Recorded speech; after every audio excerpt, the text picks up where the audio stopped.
ನಾನಿವತ್ತು ವ್ಲಾಗ್ ಶುರು ಮಾಡ್ತಿರೋದು ಕಾಲೇಜಿಂದ. ಕಾಲೇಜವರ ಹಳೆ ಸದಸ್ಯರು ಒಬ್ಬರು ತೀರ್ಕೊಂಡಿದ್ರು. ಯಾರು ಅಂತ ಗೊತ್ತಾಗಬೇಕಾ? Full vlog. ಎಳ್ನೀರು ಕಟ್ ಮಾಡೋಕ್ಕೋಗಿ ಅದ್ರ ಮೇಲೆದು ಎಳ್ನೀರು ಕುಡಿಯೋಕ್ಕೆ ಬೆಳ್ಳೆ ಕಟ್ಟಾಗ್ಬಿಡೋದು. Just miss guys. ನಮಸ್ಕಾರ ವೀವರ್ಸ್, ಎಲ್ಲರೂ ಚೆನ್ನಾಗಿದ್ದೀರಾ ಅಂದ್ಕೊಂಡು ಈ ವ್ಲಾಗ್ ಸ್ಟಾರ್ಟ್ ಮಾಡ್ತಾಯಿದ್ದೀನಿ. ಕಾಲೇಜಿಗೆ ಬಂದ್ವಿ, ನಾನು ನನ್ನ ಫ್ರೆಂಡು. ಕಾಲೇಜಲ್ಲಿ ಬಂದು ನೋಡಿದ್ರೆ ನಮ್ಮನ್ನು ಕೆಳಗಡೆ ಕರೆದ್ರು ಮೌನಾಚರಣೆ ಮಾಡೋಕ್ಕೆ. ಸೊ ನಮ್ಮ ಹಳೆ ಟ್ರೆಷರಿ ತೀರ್ಕೊಂಡಿದ್ರು ಅವತ್ತು. ಸೊ ಅದಕ್ಕೆ ನಾವೆಲ್ಲ ಮೌನಾಚರಣೆ ಮಾಡಿ ಸ್ವಲ್ಪ ಹೊತ್ತು ಕಾಲೇಜು ರಜಾ ಕೊಟ್ಟರು. ಸೊ ಕಾಲೇಜ್ ಬಿಟ್ಟು ಅವರ ಆತ್ಮಕ್ಕೆ ಶಾಂತಿ ಸಿಗಲಿ ಅಂತ ಕೇಳಿಕೊಂಡು ಎಲ್ಲರೂ ಹೊರಟ್ವಿ.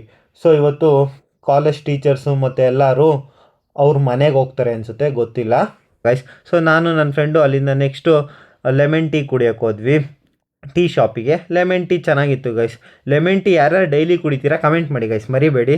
ಸೊ ಮನೆಗೆ ಬಂದು ನೋಡಿದ್ರೆ ನಮ್ಮಮ್ಮ ಫುಲ್ಲು ಕ್ಲೀನ್ ಮಾಡ್ತಿದ್ರು ಮನೆಯೆಲ್ಲ. ವರಮಹಾಲಕ್ಷ್ಮಿ ಹಬ್ಬಕ್ಕೆ ನಿಮ್ಮ ಮನೆಯಲ್ಲೂ ಮಾಡ್ತಿದ್ದಾರೆ ಅಂದ್ಕೊತೀನಿ ಗೈಸ್.